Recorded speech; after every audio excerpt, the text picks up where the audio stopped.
श्री राम। जय श्री राम। जो आपने ट्यूबवेलों के सौर ऊर्जा के कनेक्शन निकाले हैं वो उससे बहुत लाभ हो रहे हैं जी। ट्यूबवेलों के सौर ऊर्जा के कनेक्शन निकाले हैं वो बहुत लाभ हो रहा है। संयोग से हमारे बिजली मंत्री हमारे पास बैठे हैं। अभी तक हमने सौर के कितने पंप लगवा दिए?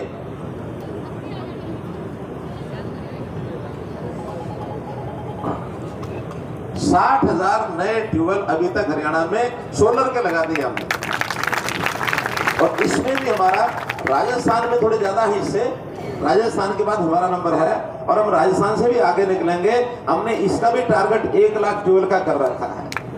1 लाख ट्यूबवेल और 40,000 लगाएंगे ताकि सोलर की जो ऊर्जा है, सोलर की ऊर्जा मुफ्त में बेकार जा रही है, धूप में पसीने नहीं हो रहे, तो हम उस ऊर्जा को पकड़ के बिजली बनाते हैं। जो बिजली हमें कोयले से बनानी पड़ती है, कोयला धुआं छोड़ता है, इसकी बजाय ग्रीन एनर्जी, चाहे वो हवा से बनाई जाए चाहे सोलर से बनाई जाए। हवा हमारे यहाँ नहीं चलती, हवा तो समुद्र किनारे ज्यादा चलती है या पहाड़ों पर ज्यादा चलती है। हमारे तो सोलर गर्मी, इसमें से बिजली पैदा की जाए। तो ये भी हमने जो टारगेट है अपना बहुत जल्दी 1 लाख का पूरा करना है। और इस पर 75% सब्सिडी भी देते हैं। जो पूरा प्रोजेक्ट होता है उसमें किसान को तो 25% लगाना पड़ता है, 75% सरकार देती है। और ये तो कोई तीसरा आदमी कौन है जो एक आध बात बता सकता है? हाँ, ये पीछे ये जो पगड़ी वाले, हाँ,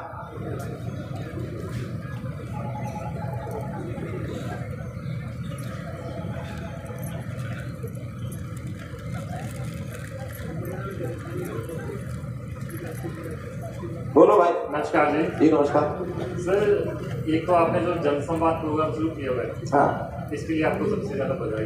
धन्यवाद। क्योंकि देखो, आप जो पब्लिक है ना, उसमें एक जो सीएम पहुँचता, देखो एक आम पर्सन बन के पहुँच रहे हैं, और दूसरा आपने जो ये जनसंवाद पोर्टल शुरू कर दिया ना, जो जैसे लोग पहुँच भी नहीं पा रहे आपके पास, आपके प्रोग्राम में नहीं पहुँच पा रहे, उनको वो ऑनलाइन वो जनसंवाद पे अपनी शिकायत दर्ज कर सकते हैं। देखो वो उनके घर में ही आ गया, वो सीएम साहब उनके घर में पहुंच गए। घर में पहुंच गए। हर बंदा पहुंच तो नहीं भी कर पाता पहुंच, मान लो हर पर्सन की पहुंच नहीं है, कोई जहां आ जाए जहां आपसे पहुंच करे। लेकिन जनसंवाद का जो आपने पोर्टल लॉन्च कर दिया ना, वैसे विरोधी तो देखो बोलते हैं कि आप पोर्टल सरकार है, माफ करना मैं कह रहा हूँ पोर्टल है, लेकिन आपने बहुत बढ़िया काम किया जो हर काम पोर्टल पे कर दिया। जो पढ़े लिखे लोग हैं वो अपना जो काम है वो पोर्टल पे कर सकते हैं, घर पे बैठे सारी सहूलतें मिल रही हैं, ये सबसे बढ़िया। बहुत अच्छा आपने कहा। मैं आपको एक किस्सा सुनाता हूँ।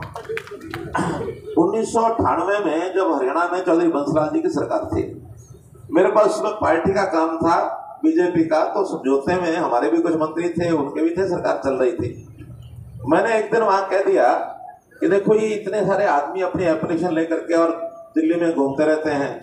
4th ब्लॉक जो है जहाँ चीफ मिनिस्टर बैठता है और जहाँ शिक्षा मंत्री उसके ऊपर अगले ऊपर 6ठे फ्लोर पर वो बैठता है, तो दोनों जगह इतनी भीड़ रहती है, ट्रांसफर की एप्लीकेशन लेके खड़े रहते हैं। अब सबसे ज्यादा अपने यहाँ अध्यापक की सबसे ज्यादा संख्या में है, 80,000 से ऊपर है, तो इनके ट्रांसफर का इतना झमेला मैंने उस समय देखा था। और यहाँ तक होता था कि आदमी उस समय कोई सिफारिश ढूंढ के या जाके निवेदन करता था, हाथ पैर जोड़ता था, ट्रांसफर हो भी जाती थी। अब करने वाले जो होते थे तो नीचे क्लर्क बाबू होते हैं, वो ट्रांसफर का पर्चा लेके पहुंचता है, जिसका ट्रांसफर हुआ होता 2 घंटे बाद उसकी सिफारिश शुरू हो जाती है, और कई बार उसकी सिफारिश काम कर जाती है। 2 घंटे जो पहले ट्रांसफर हुआ था, ये आदमी भी घर भी नहीं पहुंचा है अपने ट्रांसफर का ऑर्डर लेके, पीछे से दूसरा ऑर्डर कि आपका जो ट्रांसफर का ऑर्डर है उसको रद्द किया जाता है। ये खेल भी होता था। कोई भी ट्रांसफर के लिए पहुंचता था, अपने यहाँ ढूंढता था आदमी को, कमीशन एजेंट को, तू चल भी मेरे साथ। वो कहता काट गाड़ी, गाड़ी तो नहीं है, कोई बात नहीं, टैक्सी कर लेते हैं, तेल डलवा, और फिर 3 दिन तक वहां लेके बैठा रहता था उनको। ये सब हमने देखा ना 10 साल पहले। और सिरसा जैसा जिला, पलवल जैसा जिला, सबसे दूर के जिले हैं चंडीगढ़ से, एक दिन जाने में एक दिन आने में, 2 दिन वहां बैठे रहते थे। तो एक छोटे काम के लिए सब करते थे। मैंने सबसे पहले आते ही 2000 जब सत्ता में आए 2014 में, 25 दिसंबर 2014, 1 महीने की सरकार बनने के बाद मैंने घोषणा कर दी थी कि आज ने हमने सीएम विंडो खोल दी, जिसने अपनी एप्लीकेशन देनी है किसी तरह की, इसमें डाल दो, हमारे पास चंडीगढ़ पहुंच जाएगी, आपको आने की जरूरत नहीं। 13 लाख लोगों ने अपनी एप्लीकेशन हमारे तक भेज दी, 13 लाख लोगों। अब उसमें से 10-11 लाख तो सॉल्व भी हुई है। अब हर किसी के मन की इच्छा तो पूरी नहीं होती, लेकिन तो भी 80-90% लोगों के काम घर बैठे हो गए। आज किसी प्रकार की कोई आपको स्कीम का फायदा उठाना है, सीएससी सेंटर पर जाओ, सरल पोर्टल पर जाओ, सरल केंद्र बना दिए, ई दिशा केंद्र बना दिए जगह जगह। ई फर्द, किसान को ई फर्द की जरूरत होती है ना। पहले फर्द लेने जाते थे तो क्या होता था, फर्द लेने के लिए किसान जाता था, किसके चक्कर काटता था? क्यों भाई? पटवारियां के चक्कर काटता था, और पटवारी टाइम पर टाइम देते थे, अगले हफ्ते आइयो और अगले हफ्ते आइयो। साल साल पैर घिस जाते थे, जूती घिस जाती थी उसकी, और फर्द नहीं मिलती थी, और मिलती थी कुछ ना कुछ ले दे के समझौता होता था। आज फर्द निकालने तो क्या करना पड़ता है बताओ भाई? किसी ने निकाल लिया पिछले 1 महीने में, 2 महीने में फर्द निकाल लिया, 6 महीने में? क्या बस वो कंप्यूटर वाले को पर्ची दे दो, वो काट के हाथ में पकड़ा तो लो जी ले जाओ, फर्द ले जाओ। ज्यादा उसका 10-20 रुपये का कोई खर्चा होता होगा, वो ले लेता होगा, वो तो उसको भी लेना है, अपना दुकान खोल के बैठा है वो। अब हमें कोई किसी पटवारी के पास जाना नहीं, तहसीलदार के पास जाना नहीं, साइन होके अपने आप आ जाते हैं, बैंक वाले भी उसको मंजूर कर लेते हैं। तो ये सारी चीजें ऑनलाइन करने के बाद लोगों को सुविधा हो गई है। आज हमारे पास उस प्रकार की पर्चियां लेके भीड़ में कोई आता नहीं है। हम आते हैं तो अपने वहीं से पर्ची क्यों नहीं डालते? और हमारे ये जो विपक्षी नेता है ना, इनको ये तकलीफ हो गई। क्या तकलीफ हो गई? कि अब तो इनके पास लोगों ने आना ही छोड़ दिया। अरे भी आना छोड़ दिया, उनके काम घर बैठे हो रहे हैं तो क्यों आएंगे? मैं जाऊंगा उनके पास। आज मौका पा करके आपके पास आया हूं ना गांव में।